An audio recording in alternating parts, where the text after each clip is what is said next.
Hello, it's Barry Hutchison here again. Welcome back. I am making a ongoing video series. This is the second video talking about the writing and publishing of Dan Deadman Space Detective, my new series set within my Space Team comedy sci-fi universe. Today's the second video, like I say. I uploaded the first video yesterday. This is now Saturday the 1st of July. I've now passed 10,000 words written on the first book, Dial D for Deadman. It's going okay now. It's starting to pick up pace a bit. Now that I've kind of got a handle on who Dan, the main character, is, I'm starting to introduce some references to things which have happened in Space Team, or characters who have been mentioned in Space Team. Shornak, for example, the sister of Cornac, who is an Ignean, a gangster made entirely of rock, who appears in the Space Team series. Shornak's his sister who gets referenced. She is going to be referenced, or she has already been referenced now in Dan Deadman.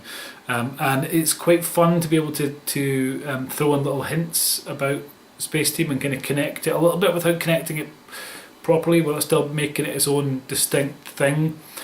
So I think that's probably one of the the fun things about doing a spin-off, is that the world is already there and you kind of just get to play in a different part of that world, or that universe in this case.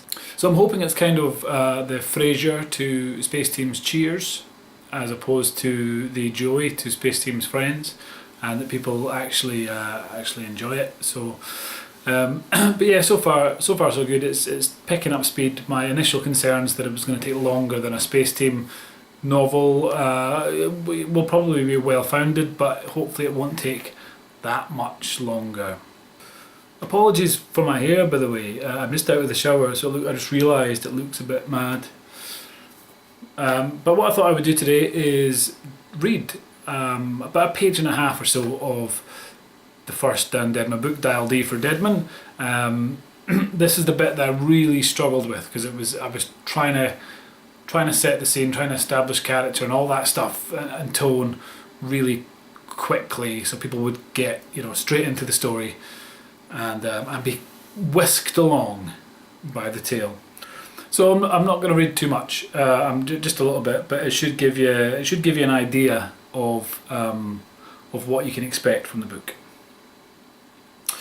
Here we go. Apologies if you can't understand the accent. I would put subtitles up, but I can't be bothered, so deal with it. Chapter 1. Aaron Nash was feeling pretty good about himself right now. He'd spent weeks preparing for this moment. He'd painstakingly tracked the twin orbits of the planet's moons over a full cycle, pinpointing his precise window of opportunity. He'd stayed up late after work most nights, perfecting the necessary incantations, and spent every lunch break sourcing the required materials. After days of research, he'd managed to track down and consult with the High Council of the Cult of Calakai. They'd been polite and encouraging, but he hadn't been able to shake the feeling they were laughing at him as he turned to leave their chambers, especially the fat one on the end. Still, they wouldn't be laughing now.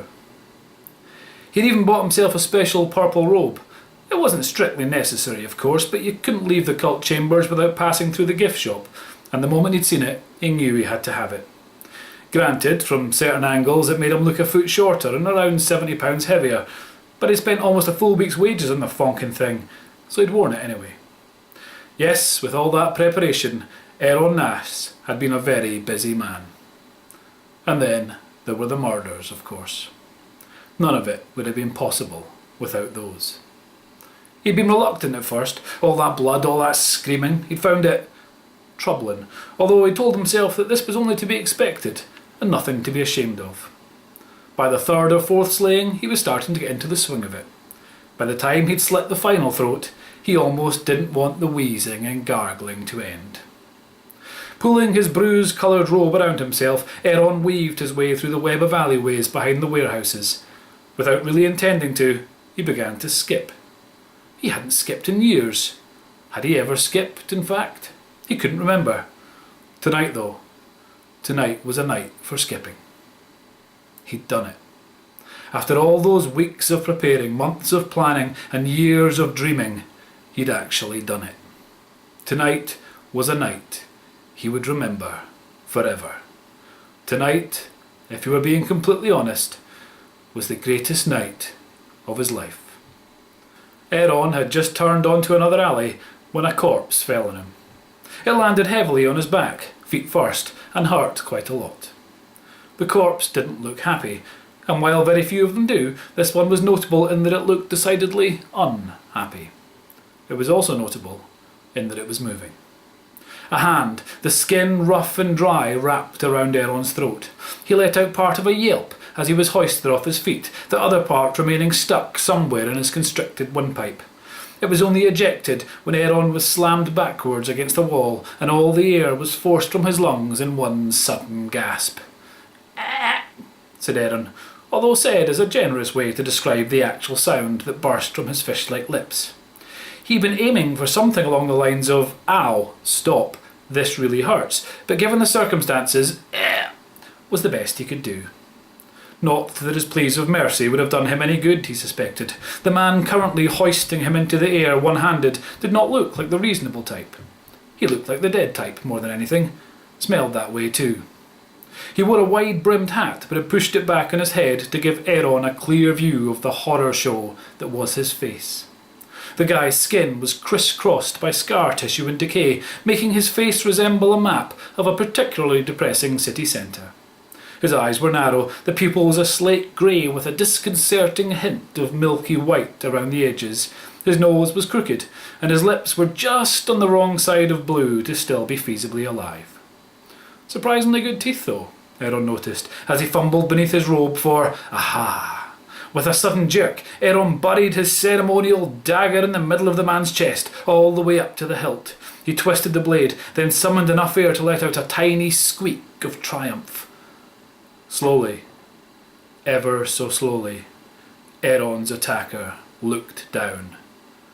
"Shiz," the guy said, in a voice like two breeze blocks rubbing together.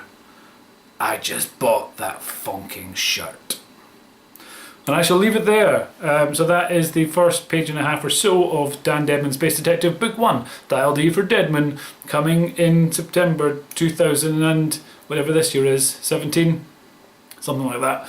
So yeah, so I will be back again. Won't be back tomorrow actually. I'm going to see Wonder Woman tomorrow. Where I live in the Highlands, in order to go to the cinema, go to the movies, is a 140-mile round trip. So we're doing that tomorrow and going to see Wonder Woman. So I won't get much writing done, and I certainly won't get one of these done. So I will catch up again on Monday the 3rd of July. And talk to you then. Oh, I should say that because this is 4th of July weekend in the United States, I've got a special 4th of July sale on. Space Team Book 1 is currently free and will be free until midnight on the 4th of July. And Space Team Book 2, The Wrath of Vajazzle, is down from $3.99 to 99 cents, which is a bargain, I think. So go and grab those and read those until Dan Deadman's finished. Thanks for listening. See you again soon.